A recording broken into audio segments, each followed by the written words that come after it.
Что сегодня послушаем? Ага. Бузова, Киркоров, Фейс. Откуда это все? Крид, господи. О, наконец-то. Вот это наш музон. Ну все, начинаем.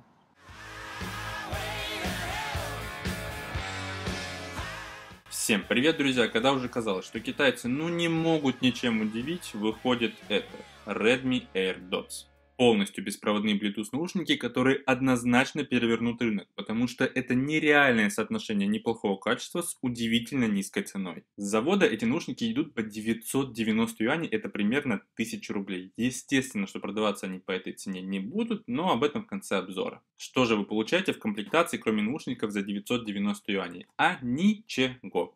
Несмотря на то, что коробка достаточно большая, там лежит капсула с наушниками и 3 пары амбушюр. Вы не найдете даже провода зарядки, а заряжаются они, кстати, по micro-USB. Но это понятно, у Redmi был четкий план – экономить на всем, что можно. А так как кабель micro-USB есть практически в каждой семье, то решили обойтись без него и снизить цену еще хоть чуточку на пару юаней. Но тогда вопрос, зачем такая большая коробка, непонятно. Но фиг с ней с комплектацией, переходим к наушникам и кейсу. Во-первых, что там по размерам? Сам кейс наушников реально очень комфортный, он не сильно больше того же кейса AirPods. В карман джинс помещается спокойно, но если быть точным, то длина составляет 6 см, а ширина 2,5 см. Выполнен он из очень дешевого пластика, но он не скрипит, нет чувства, что он прямо сейчас у меня развалится в руках. Наушники выполнены в уже традиционном дизайне Xiaomi. Никаких логотипов, простая пластина, которая также является механической кнопкой в данных наушниках. Как я уже говорил, в наборе идет 3 пары амбушюр, маленькие, средние и большие соответственно. На внутренней стороне есть указатели, для какого уха тот или иной наушник. Только вот непонятно, почему они расположены вверх ногами. У китайцев какая-то странная логика. Касательно размеров самих наушников. В длину они равняются 2, а в ширине 1,5 см. Я думаю, что многие видели подобного типа наушники, которые из ушей уступают прям слишком сильно, и это выглядит очень некрасиво.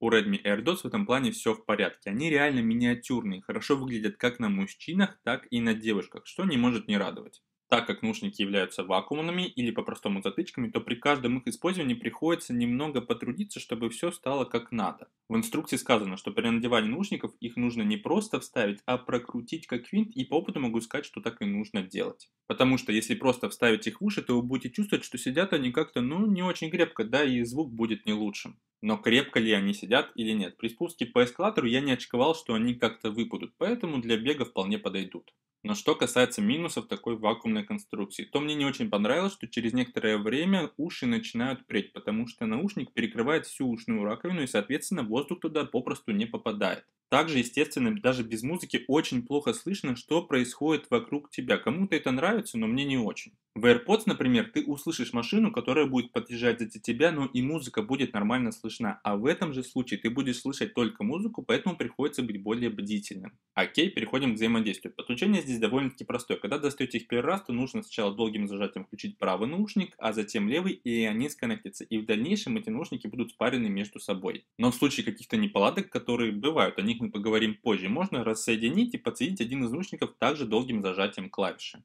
За связь с телефоном отвечает правый наушник, его же указывают в Bluetooth соединении. Что самое прикольное, так это то, что спарив один раз наушники и телефон, вам больше не нужно будет их соединять. Включили Bluetooth на телефоне, достаете наушники, все, они уже соединены. Убираете наушники в кейс, они сами отключаются. Снова достаете, они подключаются. И вот это реально круто. То есть не нужно ничего зажимать, чтобы включить их или выключить. И вот это уже реально похоже на опыт с AirPods. Качество звука и громкость. И тут эти наушники удивляют в очень хорошую сторону. Я, если честно, от них ничего не ждал. Если бы они просто воспроизводили звук, я бы уже был доволен. Но на деле качество оказалось очень даже неплохим. На видео очень сложно это передать. Ну скажем так, я послушал композиции на AirPods и на AirDots. И по качеству они примерно равны. У AirPods разве что лучше дела с басами, да и по громкости они примерно равны, но AirPods все-таки будут громче процентов на 15. Теперь давайте продемонстрирую качество микрофона, а также поговорим о батарее и о косяках, которые я встретил за время их использования.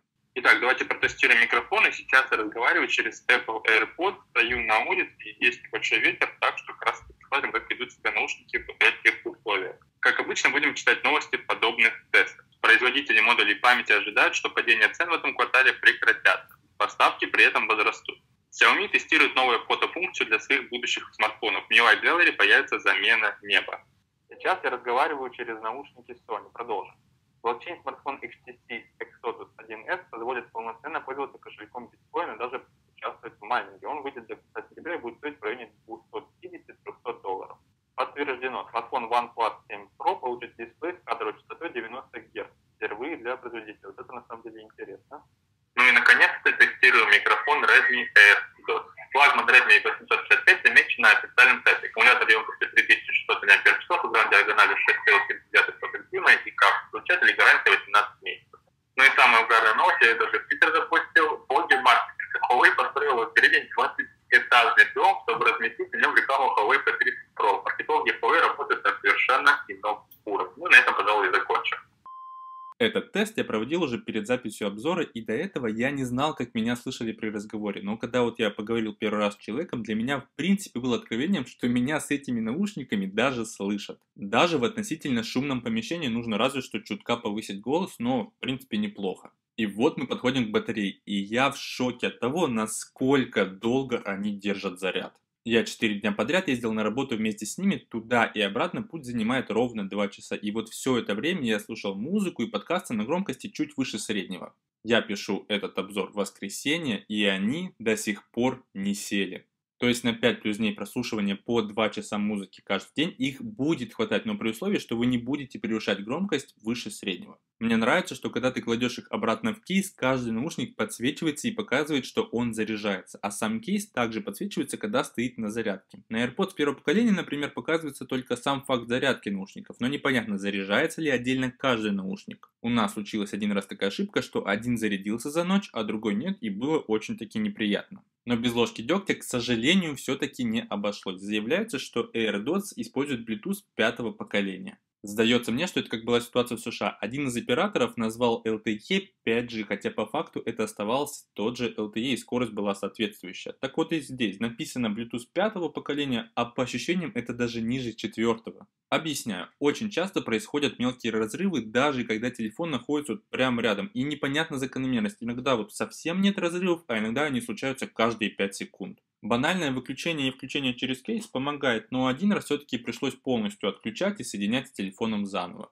А иногда случается такое, что вот с музыкой все в порядке, но переходишь к YouTube и начинаются разрывы, либо рассинхрон видео и звука. И опять же перезагрузка в этом случае помогает. Что касается жестов, то кроме паузы ничего нельзя сделать. Одиночное нажатие хоть на правый, хоть на левый наушник производит только паузу в музыке или в видео. Конечно, через какие-то там сторонние утилиты можно добавить хотя бы переключание треков, но это костыли. Я, как и большинство, не хочу париться. Я хочу достать из коробки и пользоваться. Сами кнопки, как я уже говорил, механические, и при нажатии на них немного отдает голову. Но справедливости ради стоит отметить, что такое же происходит и с сенсорным управлением. Но с механикой можно быть хоть одновременно в шапке с капюшоном и все равно умудриться поставить музыку на паузу, а с сенсорным управлением максимум в одной шапке и то с трудом. И вот тут я не знаю, брак у меня или нет, но на левом наушнике, когда я нажимаю на клавишу и при соприкосновении кожи и электродов, которые используются для зарядки, происходит какое-то некое замыкание, и это очень неприятно. Практически врубается весь звук на наушнике, и я чувствую небольшой электрический треск. Если у вас уже есть вот эти наушники, то отпишитесь, пожалуйста, в комментариях, так же у вас или нет. Возможно, это проблема массовая, а не единичная. Также я словил еще один баг. При разговоре по телефону весь звук практически уходил на левый наушник, и тут, как обычно, перезагрузка нас спасла. Я бы назвал эти наушники не AirDots, а Air Reboot, потому что реально за день пару раз приходится это делать. Какие можно сделать выводы? Звук крутой, удобно использовать, крепко сидят и они отлично держат заряд. Но при этом частые разрывы, а в моем случае так еще и брак левого наушника относительно контактов. И если честно, я до сих пор не понял, хочу ли я поменять Sony на AirDots, потому что AirPods ими пользуется жена. Вроде бы все круто, реально удобно использовать, но при этом вот эти разрывы пачками по пару раз в день меня реально напрягают. И как я понимаю, это скорее всего никак не исправить, потому что прошивок здесь никаких нет. Вот такие вот уши. В любом случае товар получился реально классным, особенно за те деньги, которые за него просят. Цена на AliExpress сейчас варьируется от 1400 до 1600 рублей. Ссылки на лучших продавцов я оставлю в описании, а также не забывайте пользоваться кэшбэк-сервисом. Все ссылки, естественно, будут в описании. Но у меня на этом все. Как обычно, увидимся в следующих видео. Большой всем удачи. Всем пока. Что послушаем сегодня? Бузова, Киркоров. Откуда это все? Кто мне это сюда... Импровизация мастер.